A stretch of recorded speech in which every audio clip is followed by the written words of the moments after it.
Oi, pessoal. Espero que esteja tudo bem com você. Então, para hoje, né, para esse nosso encontro aqui, né, que vai substituir o nosso encontro ao vivo, eu já vou partir direto para a parte de resolver os exercícios dessa semana, porque eu propus na nossa listinha de exercícios para essa semana 2 exercícios. O primeiro deles é o que eu quero que vocês me enviem como atividade. E o segundo deles, vocês não precisam me enviar, é só para fazer, para treinar, e a gente pode deixar ele para depois.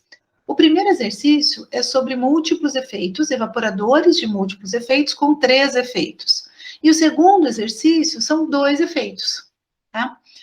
Hoje nós vamos fazer o primeiro, tá legal? Então eu quero esboçar com vocês, né, explicar a rotina de cálculos, o procedimento de cálculos de evaporadores 3 efeitos, que é o primeiro exercício da lista que vocês vão me entregar, certo?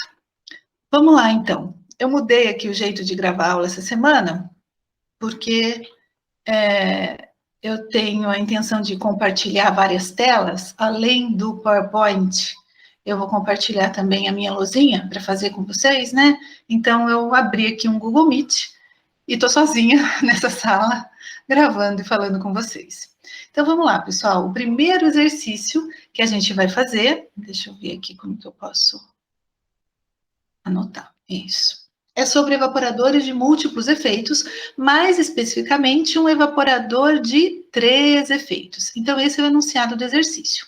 Um evaporador de 3 efeitos deve concentrar uma solução de NaOH. A gente já sabe bastante coisa sobre NaOH, né? A gente tem tabela para temperatura de ebulição da solução, temos gráfico para temperatura de ebulição e temos também diagrama de entalpia para soluções de NaOH.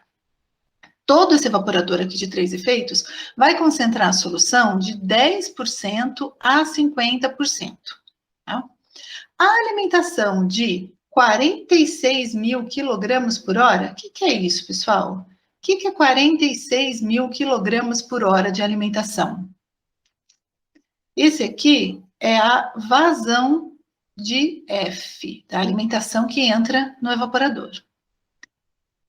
A alimentação de solução diluída está a 40 graus Celsius. Então, TF é 40 graus Celsius. Essa solução de 10%, né? Porque 10% é a composição, é a concentração em F. Eu posso escrever assim, tá? E 50% é onde vai sair essa solução concentrada lá no terceiro efeito. Eu chamo de XL3, porque é a solução concentrada que sai, que é produzida lá no terceiro efeito, o último efeito desse evaporador. Bom, a alimentação está a 40 graus Celsius. E o vapor de aquecimento? O vapor de aquecimento, pessoal, é aquele S que entra lá no primeiro efeito do evaporador. Está disponível a 2 kgf por centímetro quadrado. Vejam, isso aqui, pessoal, é a pressão com que S entra, tá? É a pressão. É interessante a gente saber a pressão, porque a gente pode saber a temperatura desse negócio aqui, né? A temperatura do vapor que está entrando. No terceiro efeito, deve-se manter um vácuo de 710 milímetros de mercúrio. E aí, pessoal, lembra? Eu falei sobre isso com vocês na aula que eu deixei gravada, né? De múltiplos efeitos. Fazer um vácuo de 710 milímetros de mercúrio significa tirar 710 dos 760 da pressão atmosférica. Ou seja, a pressão lá no terceiro efeito do evaporador é de 50 milímetros de mercúrio, certo? Aqui é um P3, tá? P3 é igual a 50, porque eu tirei 710 de 760. Os coeficientes globais de transferência de calor podem ser assumidos como, oba, os coeficientes já foram dados, tá? Esses 3 valores aqui, ó, são os valores dos coeficientes globais. No trocador 1, desculpa, no evaporador, né? No evaporador 2 e no evaporador 3. Tudo bem os coeficientes serem diferentes nos evaporadores. O que é igual é a área em cada evaporador, eu quero que seja igual. para os efeitos de 1 a 3, respectivamente. Deve-se usar alimentação frontal. Olha lá, pessoal, alimentação frontal é aquele esquema que a gente veio estudando, né, na aula de partida, de evaporadores. Quer dizer que a alimentação F vem aqui da minha esquerda para a direita no esquema, e o vapor também, tá? A solução a ser concentrada e o vapor alimentado e gerado seguem o mesmo caminho nos efeitos do evaporador. A perda de energia para o ambiente e o arraste com o vapor gerado podem ser considerados desprezíveis. Beleza, não tenho aquele termo de que uma perda de energia no meu balanço de energia em cada efeito, vou desprezar. E outra parte que eu posso desprezar é o arraste dissoluto com vapor. Então, todos os vapores gerados no meu evaporador, V1, V2 e V3, são só água, tá? Não leva o soluto, não carrega NaOH com ele. Considerar que todos os condensados saem como líquidos saturados, beleza. Determinar as áreas de troca de calor de cada efeito. Então agora o que eu quero é o valor de cada área, A1, A2 e A3. Atenção, todos os efeitos devem ter a mesma área de troca, tá? A gente vai ter que convergir, a gente vai precisar fazer um processo iterativo aqui com esses 3 efeitos, de modo que as áreas sejam a mesma. Determinar as áreas, o consumo de vapor de aquecimento, quanto de S eu preciso colocar nesse evaporador de 3 efeitos para obter a concentração desejada, e a economia do evaporador. Também preciso calcular a economia desse negócio de 3 efeitos aqui. Tá legal?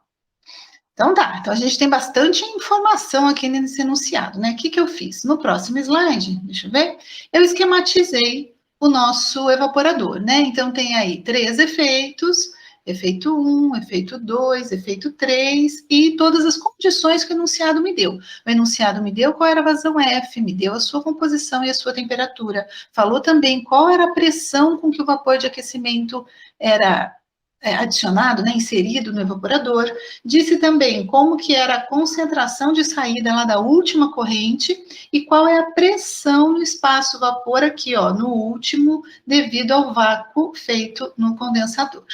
Tá? Então, eu esquematizei o evaporador de 3 efeitos e anotei tudo o que eu já sabia. Eu ainda tenho os US também. Deixa eu ver se está no próximo clique. Não. A gente sabe também os US em cada efeito, tá? Em 1, no efeito 2 e no efeito 3. Tá legal? Tudo isso que eu anotei, pessoal, né, que está aí escrito, que eu marquei, destaquei, eu chamo de condições terminais. Tudo que eu sei sobre as extremidades do meu trocador de calor, tudo que eu sei sobre a entrada e tudo que eu sei sobre a saída. Eu ainda não sei tudo, mas a gente vai começar a estudar esse processo para obter as informações todas, né? Eu ainda não sei nada sobre V3, mas a gente já vai começar a estudar aí essas condições terminais. A gente ainda sabe pouco sobre a corrente S, a gente precisa de informações de vapor, mas a gente vai caminhar e devagar, passo a passo, por tudo isso. Mas então essas são algumas das condições terminais, tá? As condições de entrada e saída desse processo todo em que os 3 evaporadores são um evaporador de múltiplos efeitos. Tudo bem? Então tá, pessoal. Daqui a pouco eu vou mudar de tela aqui, vou abrir a minha luzinha para poder ir escrevendo, fazendo o exercício com vocês. Mas, a princípio, para vocês terem uma ideia de como nós vamos resolver, eu apresento aqui uma rotininha de cálculo, uma rotinona, na verdade, porque a gente vai resolver na mão, né, de todas as etapas que a gente vai ter que passar até determinar a área desses evaporadores, tá? Que nada mais são do que a área dos trocadores de calor dentro dos evaporadores. É esse o nosso objetivo. Mas a gente vai fazer balanço de massa, aí a gente vai precisar determinar as vazões intermediárias, porque por enquanto eu tenho informação do começo e do fim, mas no meio do evaporador, vejam, também tem correntes, ó, tem V1, tem V2, tem L1, tem L2, essas são as correntes cujas vazões a gente precisa conhecer, são correntes intermediárias, vazões intermediárias. Vamos fazer determinação de fração mássica, aí a gente precisa determinar a EPE em cada efeito, fazer a distribuição de temperaturas em cada efeito, tá? Saber a temperatura de ebulição em cada efeito, depois fazer balanço de energia, Para poder resolver o balanço de energia, a gente vai precisar conhecer as entalpias de todas as correntes. Aí a gente vai poder calcular o S e calcular as vazões de V intermediárias, tá? Para finalmente fazer o cálculo das áreas. Vocês vão ver, pessoal, que é um processo interativo, porque a gente precisa, logo no começo, assumir uma condição, né, uma consideração, a gente assume e segue fazendo as contas. Depois precisa verificar, por isso que está aqui, ó, comparar com os valores adotados inicialmente. Depois a gente precisa verificar, se tiver ok, beleza, acabou os cálculos, se não tiver, a gente tem que voltar e refazer, tá? Nós vamos falar sobre isso, tá legal? Deixa eu ver, é isso mesmo. Então, aqui estão o passo a passo, não se preocupem em decorar esse passo a passo agora, tá? Nós vamos fazer juntos aqui, do jeito que eu esquematizei para vocês. Deixa eu ver se vai dar certo eu mudar. Isso, mudei aqui agora, estou apresentando uma página em branco, né, que eu escrevi com a minha luzinha. Pessoal, eu não sei, não consigo ver aqui há quanto tempo eu já estou falando com vocês, né?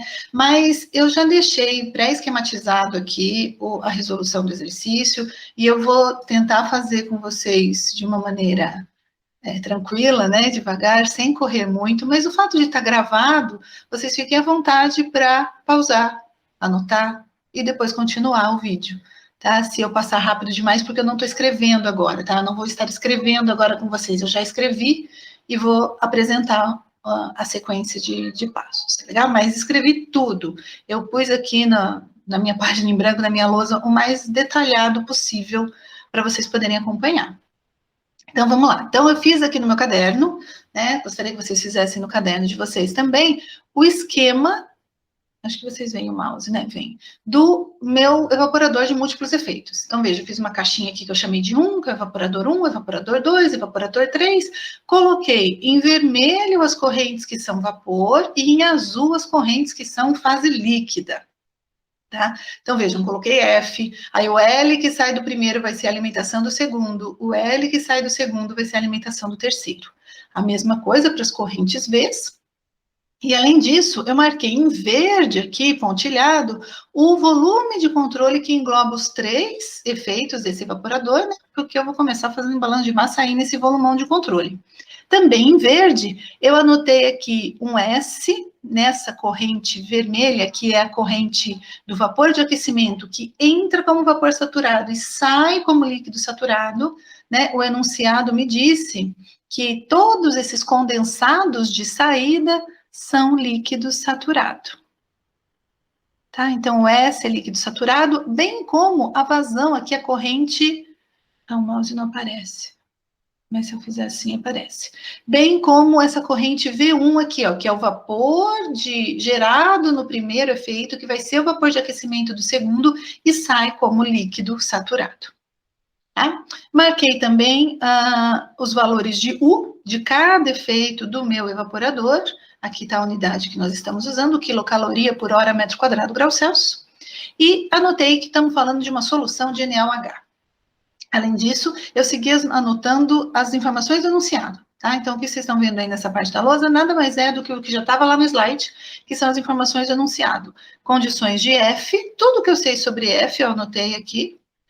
Tudo que eu sei sobre XL3, ou sobre L3, melhor, sobre o efeito 3, eu anotei aqui, tá? E anotei a única informação também que ele me deu sobre o vapor de aquecimento S.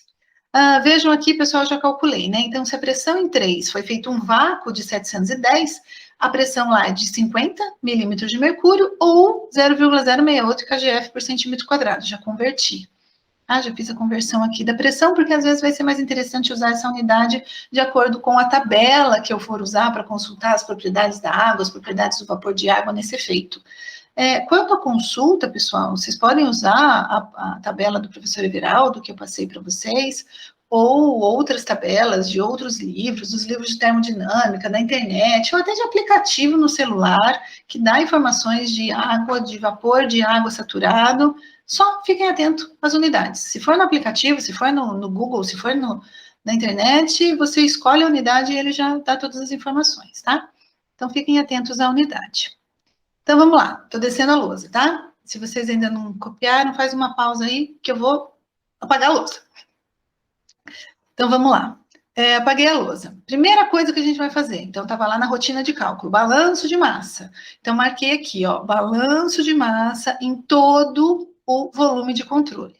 Tá legal? Vejam lá, a gente já viu isso na teoria. O balanço de massa é tudo que entra em F igual a tudo que sai em L. Por quê? Porque eu estou descontando as correntes que não tem soluto, né? Estou fazendo balanço de massa para soluto aqui. Tá? Então, balanço de massa para soluto me dá a vazão de L3. E o balanço de massa total nesse efeito, balanço de massa total no volume de controle, me dá a vazão das somatórias de V. Vejam que eu sei quanto que é tudo junto, V1 mais V2 mais V3. Tá? Então, por enquanto, eu calculei a vazão de L3 que sai e todo o vapor gerado aí nesse evaporador de múltiplos efeitos. Bom, vamos buscar informações das condições terminais. É a próxima coisa que a gente precisa fazer para conseguir resolver esse exercício. Então, a gente vai precisar estudar, entender, pesquisar tudo que a gente puder sobre as correntes, tá? Começando pelas condições terminais. Então, vamos lá. O que eu sabia do vapor de aquecimento era a pressão em que ele estava. Foi dado no enunciado 2 kgf por centímetro quadrado. Consultando tabela de água, aqui, ó, vapor saturado, eu posso saber tanto a temperatura que esse vapor está, que é cerca de 120, 119 graus Celsius, quanto também o valor do seu lambda, do seu calor latente, né? Que é a diferença de entalpia do vapor para o líquido. Busquei esse valor em tabela, tá? Só fui lá, consultei a tabela de água para a pressão indicada no enunciado. Que mais? Vamos falar... Opa, desci demais, deixa eu voltar aqui. Sobre a alimentação. Outra corrente que a gente precisa conhecer as condições, né? A alimentação F. Vejam, a alimentação foi dita no enunciado do exercício que ela está a 10 graus Celsius e 104 graus Fahrenheit, né, pessoal? Ela disse que era 40 graus Celsius. 40 graus Celsius são 104 graus Fahrenheit. Com essas informações que o enunciado me disse, eu fui lá no diagrama do NaOH e pude obter a entalpia dessa corrente que está entrando, que é de cerca de 37 quilocalorias por quilograma. Gente, vocês vão fazer leitura em diagrama, se o valor der relativamente pouco diferente do meu, não tem problema. Tá? Então, a entalpia de F. O que mais que a gente vai saber? Precisamos saber informações, estou apagando a lousa, hein?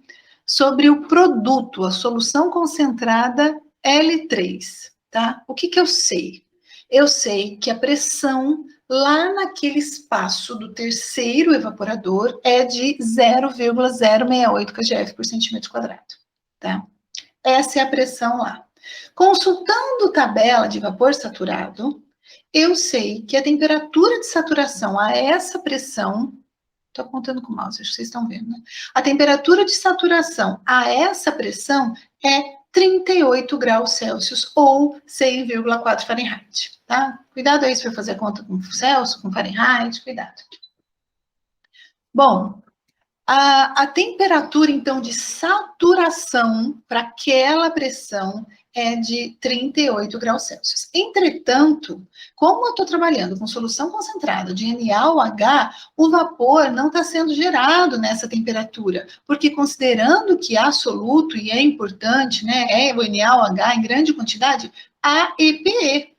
Então, se há EPE, pessoal, o vapor está superaquecido, ou seja, a temperatura nesse espaço aí, ó, a temperatura, deixa eu marcar aqui. A temperatura do vapor gerado no 3, que é igual à temperatura do líquido concentrado gerado no 3, é maior do que a temperatura de saturação, tá? É maior. Quanto maior? Quanto? Agora a gente vai saber. Vamos lá usar o diagrama de Durin para o NaOH para saber qual que é a EPE desse negócio, qual que é a EPE da solução que está lá no terceiro efeito do meu evaporador. Então, eu sei que a temperatura de ebulição da água pura naquela pressão é 100,4 Fahrenheit. Encontrei lá Encontrei lá na tabela de vapor, né? E sei também que aquele estágio está saindo uma solução concentrada em 50%, foi o que o enunciado me disse. Eita, ficou feio assim. 50%, foi o que o enunciado me disse. Então, eu consulto esse diagrama com duas informações e tiro a terceira. A terceira é que a temperatura de ebulição da água é de 77 graus Celsius. Tá? Desculpa, a temperatura de ebulição da solução. Com a informação da água pura e da concentração, eu tiro a temperatura de ebulição da solução, ou seja, a EPE é a diferença entre a temperatura de ebulição da solução e a temperatura de ebulição do solvente puro. Definição de EPE, lá na nossa primeira aula de evaporadores, né? Beleza. Bom, até marquei aqui, ó, já fiz uma nuvenzinha. Ai, deixa eu passar aqui, ó. Até marquei aqui, ó, já fiz uma nuvenzinha em que a temperatura, então, da corrente L3, gerada lá no último efeito, é 77 graus, assim como a corrente V3, só que a temperatura de saturação naquele espaço é 38. Então,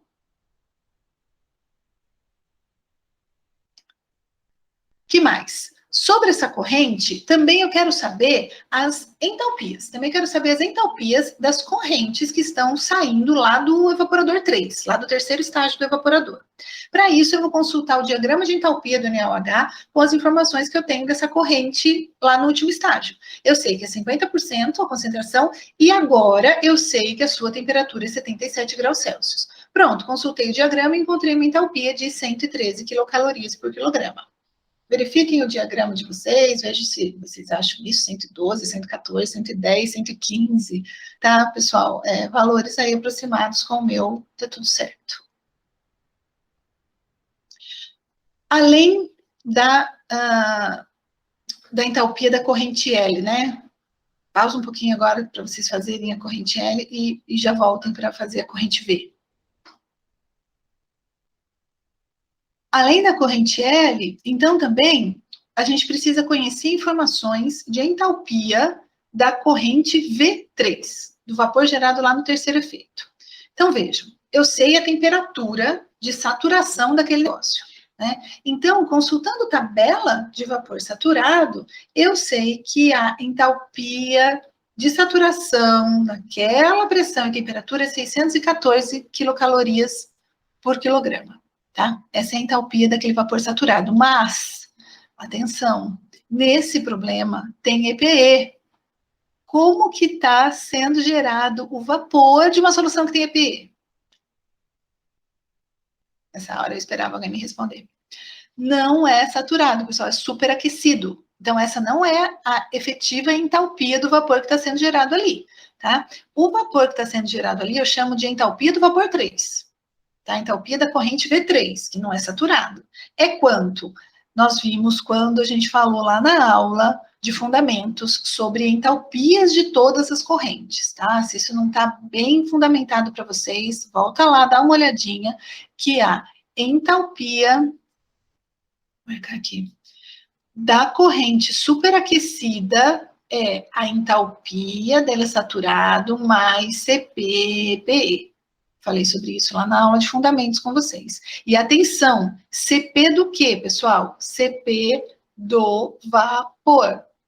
Não é CP da água, tá? CP do vapor, que aqui é 0,46 quilocaloria por quilograma grau Celsius. Então, eu pude calcular a entalpia dessa corrente gerada lá em V3. Então, vejam, pessoal, até agora, ainda não comecei a resolver o exercício, tá? Se eu subir um pouco aqui. Eu esquematizei, anotei tudo que eu sabia das condições terminais e fiz balanço de massa global para conhecer um pouquinho mais das condições terminais, porque eu ainda não sabia qual que era a vazão da corrente de concentrado produzida e também não sabia a soma de todos os Vs gerados, tá? Isso eu sei, beleza. Foi o primeiro cálculo. Agora, o que eu fiz até o momento foi conhecer temperaturas e entalpias de todas essas correntes que eu falei até agora, né? Falamos de F, falamos de L3, falamos de S, falamos de V3. Então, todas essas correntes terminais, agora a gente já sabe as temperaturas e as entalpias de todas elas, tá? Bom, agora a gente vai começar a resolver o exercício, né? Nosso objetivo é chegar lá na área de cada um desses evaporadores, de cada um do trocador de calor que está dentro do evaporador. Bom, então vamos lá. Chamei aqui ó, de primeira tentativa, porque é um processo iterativo, pode ser que não dê certo de primeira, aí a gente precisa voltar e recalcular. Então vamos lá. Primeira coisa que a gente faz é a distribuição de V.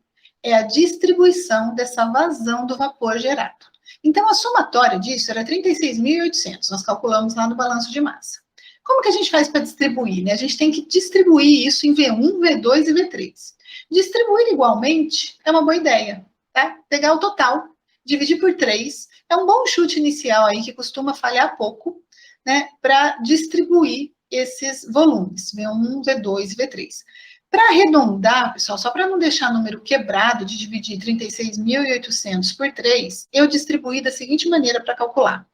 Eu disse que em V1 estava sendo gerado 12.200 kg por hora, em V2 12.300 e em V3 12.300, tá? A soma disso tem que dar 36.800.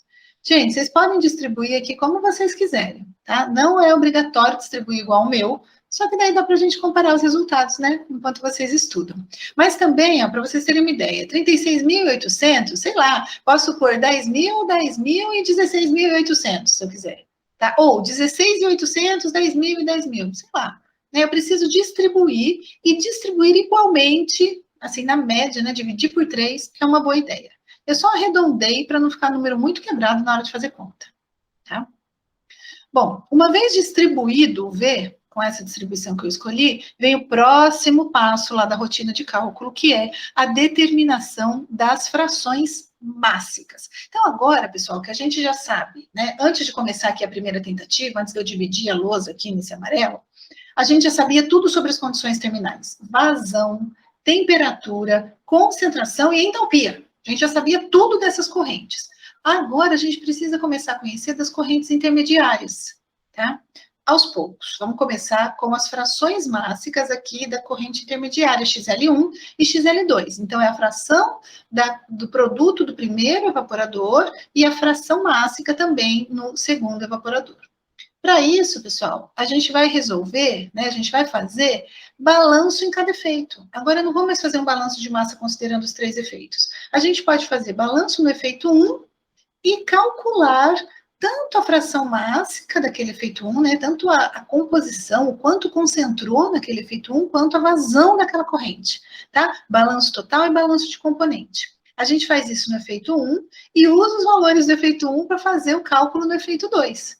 Então, vejam, é balancinho de massa simples, total e componente, primeiro no efeito 1 e depois no efeito 2. Assim, eu destaquei aqui em amarelo, a gente tem mais informações das correntes terminais. A vazão desse L1 produzido e a sua composição, e a vazão desse L2 produzido e a sua composição. Vejam, pessoal, está coerente, tá? F, que é a alimentação lá na entrada, entra 10%. Depois de passar por L1, né, pelo efeito 1, L1 sai cerca de 13%, 14%. Depois de passar no segundo efeito, vai sair ali cerca de 21%, para que no terceiro efeito saia os 50% que ele está pedindo. Não sei se está muito razoável assim, mas está concentrando. Vocês percebem que está concentrando? Estava 10, passou para 13, passou para 21, vai passar para 50. Tá? Em cada efeito tem que ficar mais concentrado. Próxima parte, próxima etapa. Calcular o ΔT total. O ΔT do evaporador de múltiplos efeitos. Também estava na nossa aula passada sobre múltiplos efeitos. Eu expliquei para vocês na forma de exemplo, na forma de gráficos de barra, né? E trouxe aqui agora direto a equação. Então, a equação do cálculo do ΔH é essa aqui. Desculpa, do ΔT.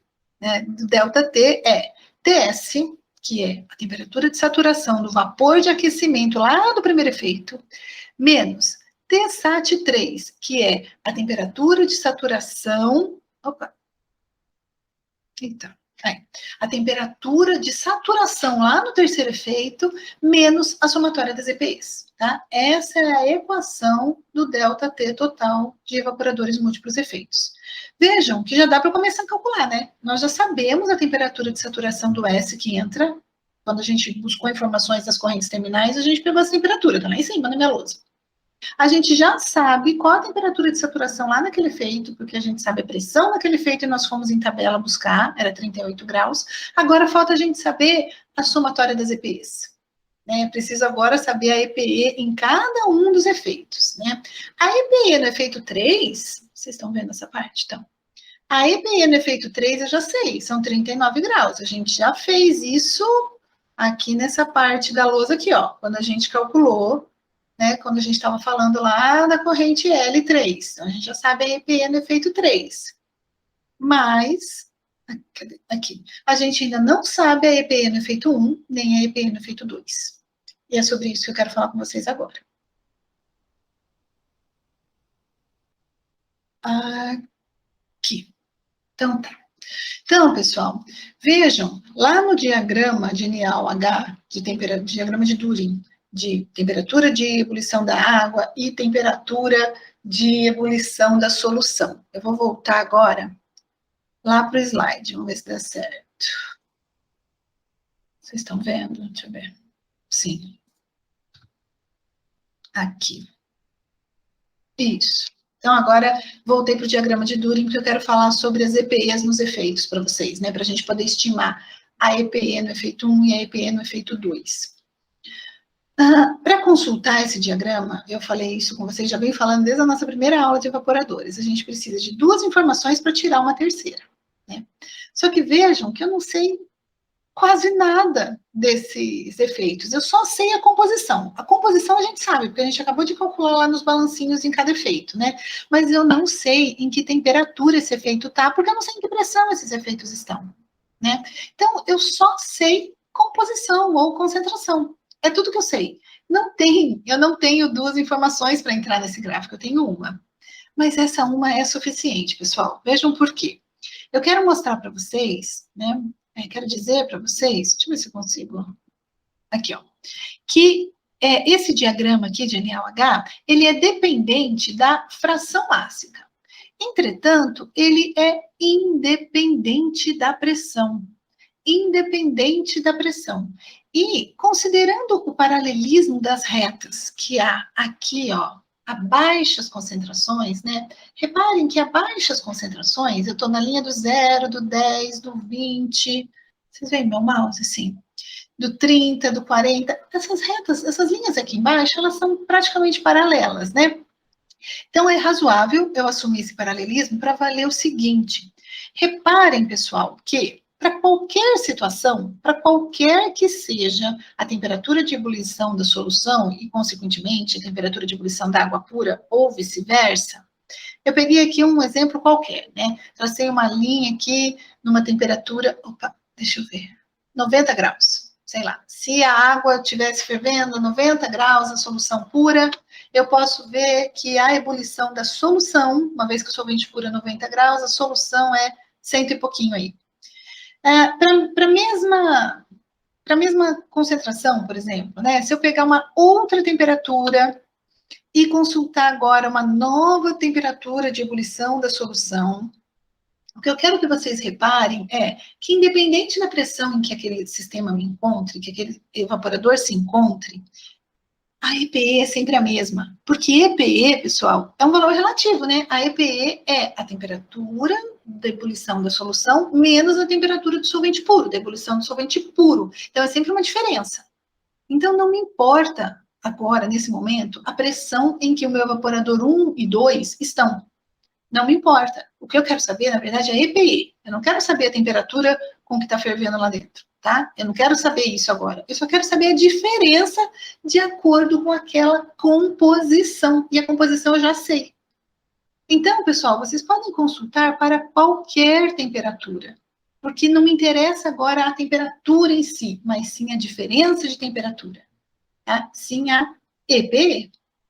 Então, eu vou voltar aqui. E aí, eu quero que vocês tentem fazer.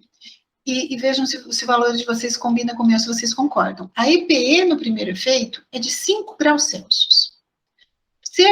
No primeiro efeito, a gente está com cerca de 0,13, 14, né, por cento. Então, vocês vão ter que, aqui na linha, entre o o 10 e o 20, ali no 15, 14, não é muito fácil de olhar, mas acho que dá para vocês perceberem que para qualquer que seja a pressão, qualquer que seja a temperatura de ebulição do solvente puro, a da solução vai ser sempre 5 graus a mais. Sempre, qualquer que seja. E é isso que me interessa saber agora.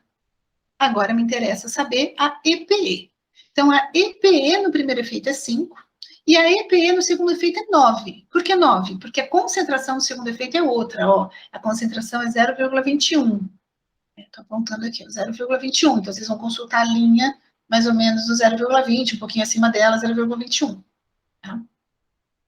Então, é isso. Era isso que eu queria falar para vocês sobre EPE. Nesse momento, não nos interessa ainda saber a temperatura nesses efeitos, mas sim a EPE nesses efeitos. E é possível conhecer a EPE independente da pressão, ou seja, independente da temperatura.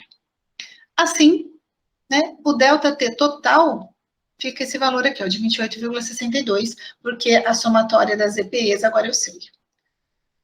Dê uma olhadinha aí no gráfico e daqui a pouco vocês continuam o vídeo aqui comigo. Bom, sabendo esse ΔT total agora, o próximo passo lá na rotina de cálculo é distribuir esses ΔTs, tá? Então, agora a gente sabe o ΔT total, mas agora eu preciso saber, ou pelo menos por minha conta, distribuir como que vai ser o ΔT em 1, o ΔT em 2 e o ΔT em 3. Nesse caso, pessoal, diferente da distribuição de volumes, eu não faço a média, não. Tá? Não é adequado dividir por 3 esse valor e dizer que o ΔT em cada um dos efeitos é o mesmo. Não é. Por que que não é, pessoal? Por causa dos calores. Então, eu falei com vocês de capacidade de evaporadores múltiplos efeitos lá na última aula, e a gente chegou nessas equações aqui, parecidas com essas, né? Considerando que os calores são iguais em todos os efeitos, tá? Que o calor trocado em todos os efeitos é igual, é fazendo essa consideração que eu vou distribuir o ΔT, e não simplesmente dividindo pelo número de efeitos. Tá, então se os calores são iguais e as áreas também são iguais, aqui ó, para áreas iguais, se as áreas também são iguais, a gente viu lá na aula teórica que é verdade dizer que o produto entre o coeficiente global e o ΔT de cada efeito é igual. Né? Então, o produto entre eles é igual. E a gente sabe o valor de cada U, o enunciado nos deu. Então, eu escrevi aqui o valor de cada U, e deixei os deltas como incógnita, e além dessa equação, a gente sabe também que a soma deles tem o valor de 28,62. Vejam, pessoal, a gente tem aqui várias equações para nos ajudar a resolver esse sisteminha. São 3 incógnitas, ΔT1, ΔT2, ΔT3, e a gente tem a equação das somas e essas duas igualdades aqui, ó, tá? Do ΔT1 com o ΔT2, com o ΔT2 com o ΔT3, e até do ΔT3 com o ΔT1, como vocês quiserem fazer. O jeito que vocês vão arranjar a equação para resolver fica o gosto do freguês, tá? Resolvam, e os meus valores estão aí para vocês compararem. Veja que eles não são iguais, tá? O meu ΔT1 deu 5 e alguma coisa, o ΔT2 deu 9 e alguma coisa, e o ΔT3 deu 14 e alguma coisa graus Celsius. Então, é hora de vocês fazerem. Atenção, pessoal. EPE é uma coisa, elevação do ponto de ebulição. ΔT no trocador é outra coisa. Tá? Prestem bem atenção, se ainda ficou dúvida, voltem lá nas aulas de fundamento. ΔT no evaporador, ou no trocador de calor que tem dentro do evaporador, é TS menos TL naquele trocador. Mas dê uma olhadinha lá, porque a gente vai precisar disso ainda mais para frente nesses cálculos. Então vai, resolva esse sisteminha aí para vocês tirarem os valores de ΔT. Bom, continuando. Próximo estágio, né? Próximo passo da nossa rotina de cálculo. A gente vai fazer o que eu marquei aqui com estrelinha agora, que é calcular a temperatura em cada efeito, porque eu ainda não sei as temperaturas desses evaporadores. Né? Eu sei as condições terminais, temperatura e enthalpia lá, mas ainda não sei a temperatura. Então, a gente vai fazer para o efeito 1 e para o efeito 2, considerando agora que eu já sei o ΔT. Veja aqui a equação, pessoal, ΔT, TS menos TL.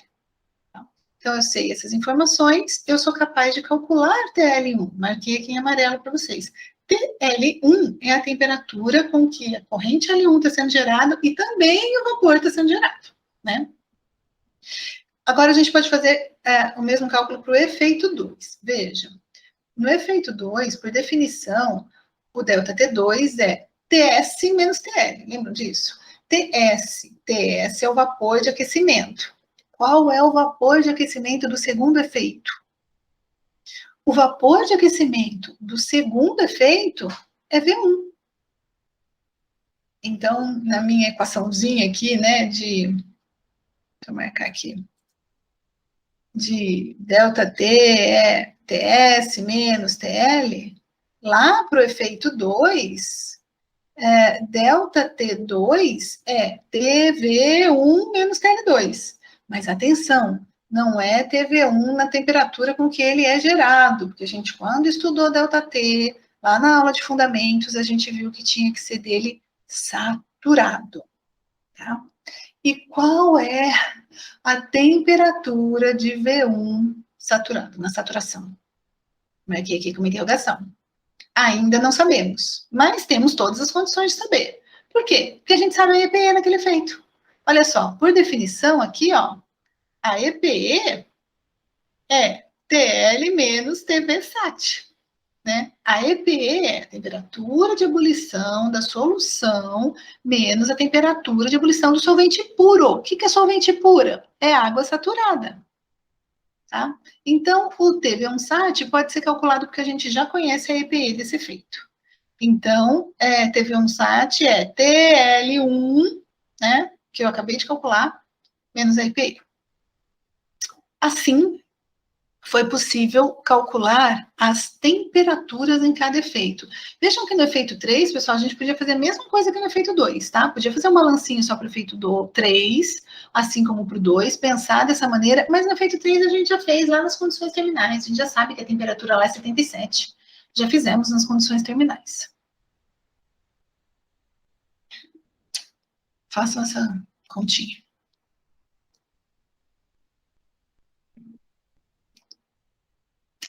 Próxima etapa. Aqui. Próxima etapa. Depois de conhecidas as temperaturas em todos os efeitos, o que a gente precisa fazer é ir agora buscar as entalpias dessas correntes que eu acabei de saber as temperaturas, tá? Então tá aí, entalpias das correntes que deixam os efeitos 1 e 2. Eu esquematizei aqui, vamos começar pelo primeiro, o evaporador 1, né? Esquematizei as correntes de entrada e as correntes de saída, e o mesmo para o 2. Vamos começar com 1, né? Entra nesse efeito a corrente F, e lá estudando as condições terminais, a gente já sabe qual é a temperatura em F, qual é a entalpia em F. Na corrente S, a gente já sabe qual é a temperatura, e consultando a tabela de vapor, a gente já pode saber qual é a entalpia desse vapor de entrada e também a entalpia do líquido saturado que sai, consequentemente, o seu lambda, né, o calor latente. Então, essas informações aqui em verde, a gente obteve lá quando a gente estava estudando as condições terminais. Mas agora a gente precisa das entalpias das correntes que a gente acabou de trabalhar, L1 e V1. Vamos começar por L1. Se a temperatura em L1 é 114,5, a gente acabou de calcular isso, eu posso consultar o diagrama de NaOH para a concentração naquele efeito e buscar o valor da entalpia. Eu olhei no gráfico e o meu deu cerca de 102.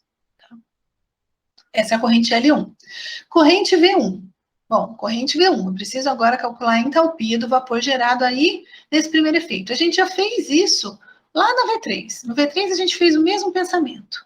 Veja, a gente sabe que a temperatura desse vapor aqui é 114, porque é a mesma temperatura do L gerado. Mas, atenção, marquei uma nuvenzinha aqui para vocês. Atenção, esse vapor está superaquecido, tá? Bom, essa é a sua temperatura superaquecida. A gente tem como saber a sua temperatura de saturação. Aqui, ó. Vou até marcar. O que eu estou fazendo agora? Eu vou marcar a sequência. É aqui, ó, pessoal. A temperatura de saturação. Porque eu conheço a EPE nesse efeito, por definição, a EPE é a temperatura de ebulição da solução menos a sua temperatura de ebulição do solvente, né? Eu sei essas informações sobre o efeito 1, então eu fui capaz de calcular a temperatura de saturação lá do vapor gerado, ó, 109,51. O vapor é gerado a 114, mas ele tem a sua temperatura de saturação 109, tá? Com essa temperatura de saturação, eu posso calcular a entalpia do vapor saturado, calcular não, perdão, marquei em verde aqui, ó, fiz essa seta verde aqui, porque eu busquei na tabela de água. Na tabela de água, para a temperatura de 109, a entalpia é 642,4. Essa é do vapor saturado. Agora eu calculo do vapor superaquecido. Tá? Do vapor superaquecido é o de saturação mais CP/PE. Existe também tabela de vapor superaquecido, né? Mostrei para vocês na nossa aula de fundamentos. Se vocês quiserem olhar direto na tabela de vapor superaquecido, pode olhar. Só tem mais um pouquinho de interpolação para fazer, um pouco chato de consultar. Eu prefiro consultar o saturado e calcular o superaquecido, mas vocês podem também consultar direto o superaquecido. A mesma coisa, pessoal, eu fiz para o segundo efeito, tá? Para o segundo efeito. No segundo efeito, agora, eu tenho todas as informações aqui de entrada, que são nada mais do que as de saída do evaporador 1.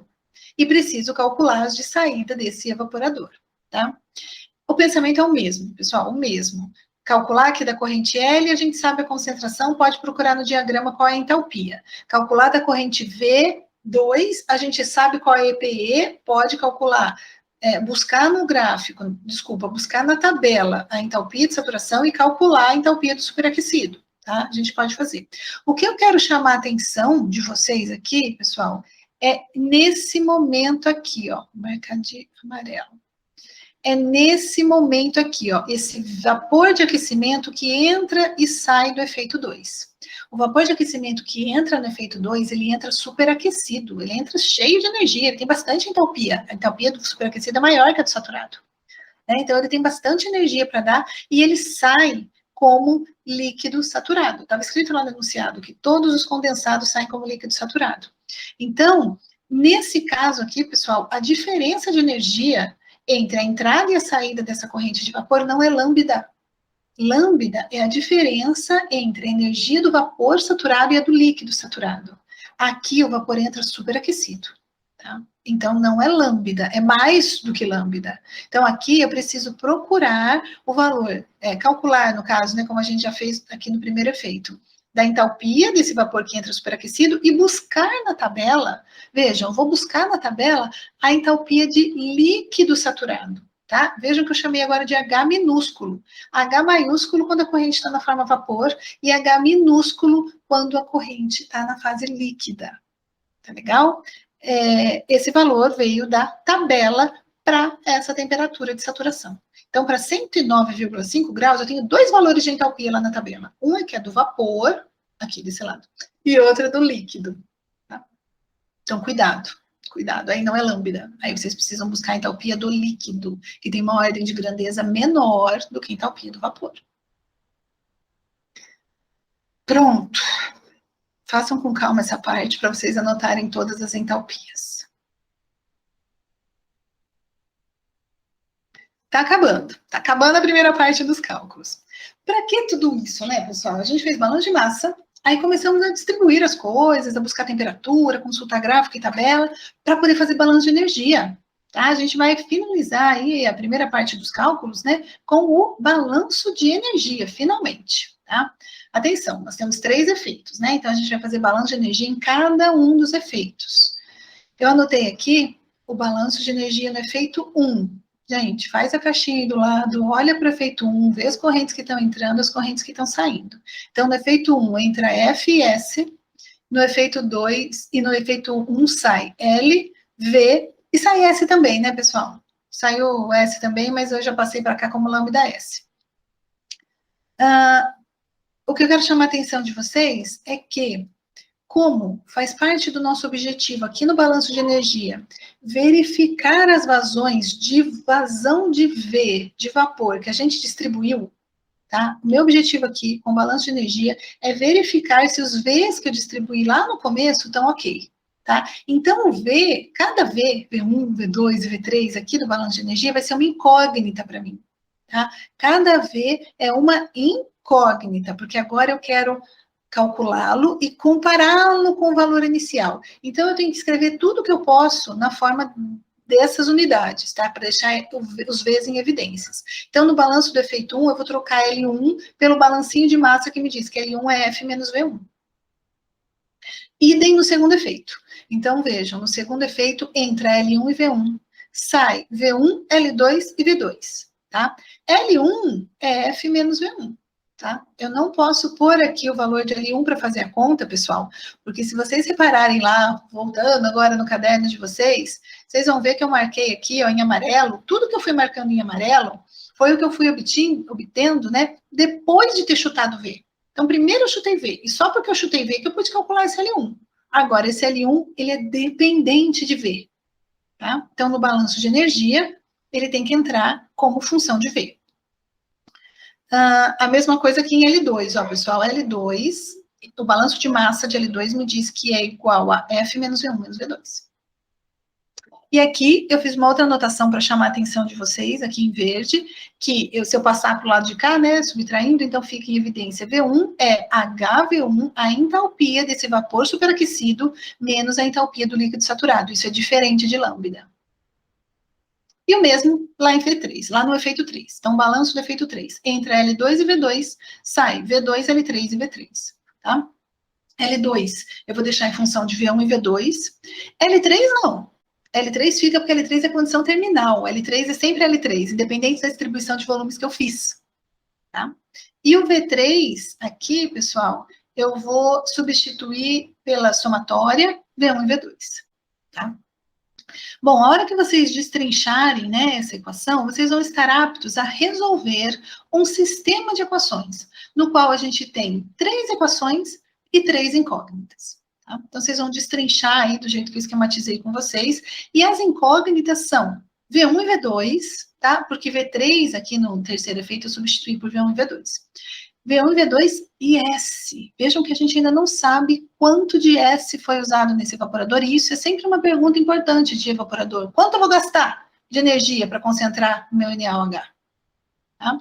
Então, a função agora, o trabalho agora de vocês, aqui, ó, é resolver esse sistema de equações, de 3 equações e 3 incógnitas. Estão aqui um pouquinho mais arrumadas as 3 equações, tá? É a equação do efeito 1, a equação do efeito 2, a equação do efeito 3, com as incógnitas que nós temos. As incógnitas são S, V1 e V2. Por que V1 e V2 ainda, pessoal? Porque agora é hora da gente conferir se o valor que a gente chutou lá no começo está ok.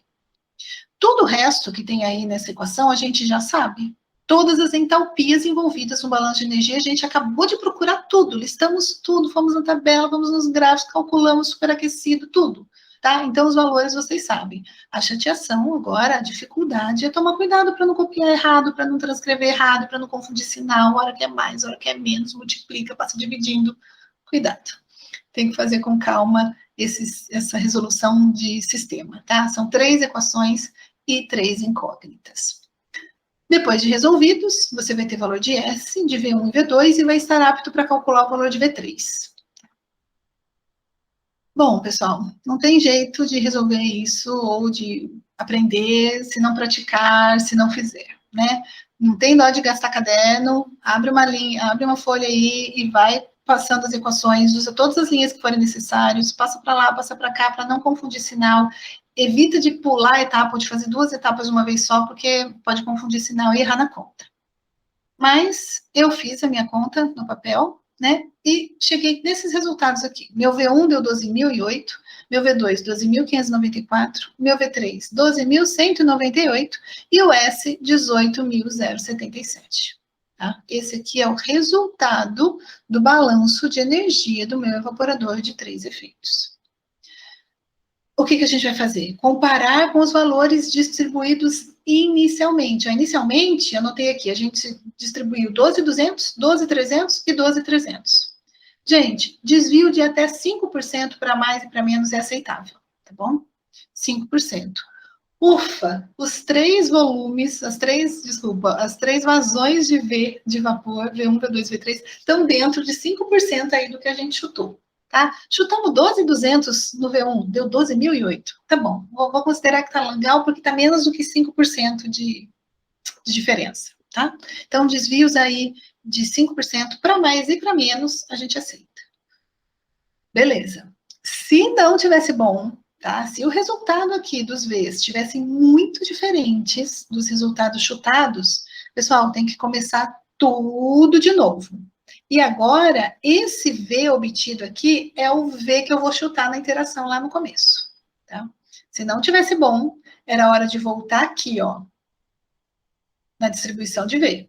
E começar tudo de novo. Tudo de novo. Determinação das frações mágicas, cálculo da vazão e da fração. Determinação das EPEs. Agora a EPE em cada efeito é diferente, uma vez que a composição em cada efeito vai ser diferente. Nova distribuição de ΔT. Novas temperaturas em cada efeito. Novas entalpias nas correntes de cada efeito. Novos valores no balanço de energia. E, consequentemente, novos resultados de V1, V2, V3 e S. Tá? E aí, os novos valores, compara com esse, né, que foi o primeiro resolvido, se deu até 5% para mais ou para menos, tá beleza. Pode parar essa parte da interação. Tá? Falta pouco. Falta pouco. Pessoal, nós temos aí várias semanas, né, até a gente se encontrar, a gente vai só se encontrar depois do ano novo, vocês não precisam ver esse vídeo todo de uma vez, né? Vocês vão pausando aí, começa num dia, termina no outro, mas eu vou fazer um mutirão aqui, vou gravar tudo até o final para vocês, mas a gente pode retomar, nós vamos retomar esse assunto no nosso encontro ao vivo de janeiro, tá? Para finalizar mesmo, agora sim, né? Porque o objetivo do problema, a pergunta do problema era calcular as áreas dos trocadores dentro do evaporador. Bom, agora que eu já tenho as vazões, né? A gente guarda um pouquinho aquelas vazões de V, deixa ele lá e vamos para o cálculo da área. Pessoal, o cálculo da área a gente vai fazer para cada efeito, tá? No efeito 1, eu vou calcular a área pela equação da troca de calor que acontece ali, Q igual a UA delta T. Vejam que agora a gente já tem tudo, né? Quase tudo, menos a área. A gente tem o Q naquele efeito, tem o U que foi dado no enunciado e tem o delta T que nós distribuímos no meio do caminho. Vejam que o calor depende de S, por isso precisa fazer até o balanço de energia, que nós acabamos de fazer, né? Então, o calor no primeiro efeito é S lambda S. A gente viu isso lá quando estudamos capacidade em múltiplos efeitos. Vejam lá. S lambda S. Então, a gente tem todas as informações, calculei que a área no primeiro efeito deu 344,5 metros quadrados. Beleza. Agora, eu vou calcular a área no segundo efeito, do mesmo jeito. O calor do segundo efeito é esse aqui. UA delta T. Blá, blá, blá, blá, blá, calculo, a área deu 232. No efeito 3, calculo, para aquele efeito, a área deu 250. Putz, as áreas não deram iguais. Gente, tem que ser igual, tá? Para se fazer evaporadores múltiplos efeitos, todos os efeitos são iguais. Tem o mesmo trocador de calor lá dentro. Uma área deu 344, a outra deu 232, a outra deu 250.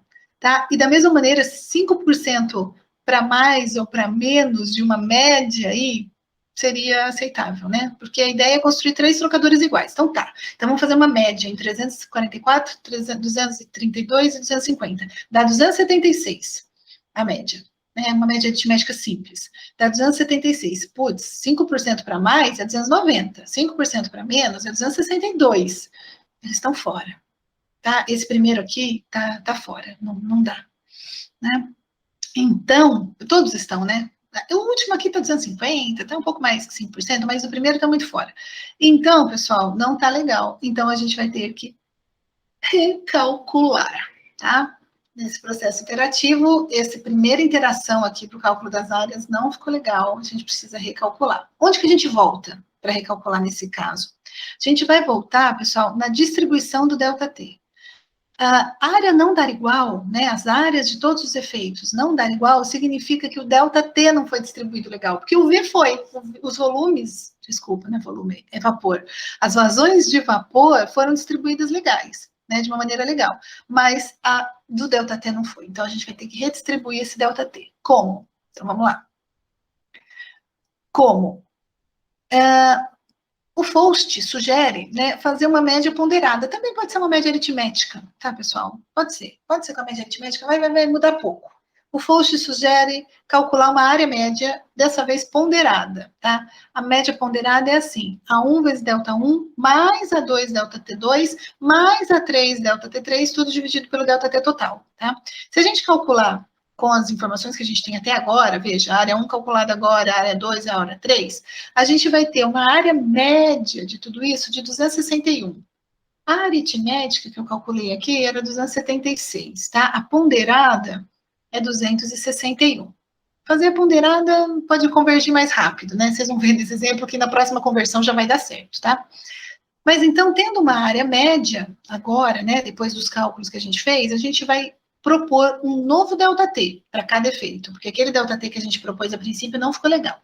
E é assim que eu proponho o novo, ó. O ΔT1 novo é ΔT1 vezes A1 dividido por essa área média, tá? Então, assim, pessoal, cada ΔT agora tem um novo valor, tá? O ΔT1 tem o valor de 6,7, o ΔT2 de 8,3 e o ΔT3 de 13,5. Esses valores, ó, 6, 8 e 13, são diferentes dos ΔTs que a gente distribuiu aqui, ó, 5, 9, 14. Não são exatamente os mesmos. Então tá. Então agora, pessoal, com esse novo ΔT, a gente tem que voltar nas contas a partir da distribuição do ΔT. Até a distribuição do ΔT estava tudo ok, tá? Mas a partir da distribuição do ΔT, a gente vai ter que ver qual é a temperatura em cada efeito agora, porque não é mais a que nós calculamos. Tem que fazer de novo toda a análise das correntes para ver quais são as entalpias das correntes naquelas novas temperaturas, para poder fazer balanço de energia de novo, né? Fazendo um novo balanço de energia, eu tenho agora novos valores de V1, V2, V3 e S, que variaram um pouco em relação aos primeiros, mas são valores mais acurados, né? Uma vez que agora corrigiu o ΔT. Tenho novos valores de vazão de vapor e do vapor de aquecimento, e aí, sim, eu posso recalcular as áreas em função do U lá e do novo ΔT, e, ufa, agora sim, pessoal, nessa segunda interação, mudando o ΔT, a área do 1 deu 262,8, do 2, 263,3 e do 3, 260,6. Ah, uma média aritmética de 262. Eu fiz aqui uma continha rápida, 5% para mais, 5% para menos, tá longe da minha média, achei que tá ótimo. Cheguei no resultado que eu finalmente queria, né? Qual é a área de cada um dos trocadores de calor dentro do evaporador, e as áreas são iguais. Tá? Então, se eu tenho evaporadores múltiplos de efeitos com área de 262 metros quadrados, área de troca, né? De cada efeito, vou conseguir fazer isso que eu quero, que é concentrar o NaOH do 10% ou 50% em 13 efeitos. Ufa! Chegamos no final. Pessoal, isso foi o final do cálculo só do evaporador, né? Porque agora eu sei que a área do meu trocador de calor tem que ser essa, e vocês bem sabem todo o trabalho que dá construir um trocador de calor com essa área, né? Mas tudo bem. Isso já foi. Nosso tópico de trocadores de calor já foi, a gente já está em evaporadores. E assim a gente terminou esse exercício, tá? Essa é a resposta da área, 262 metros quadrados.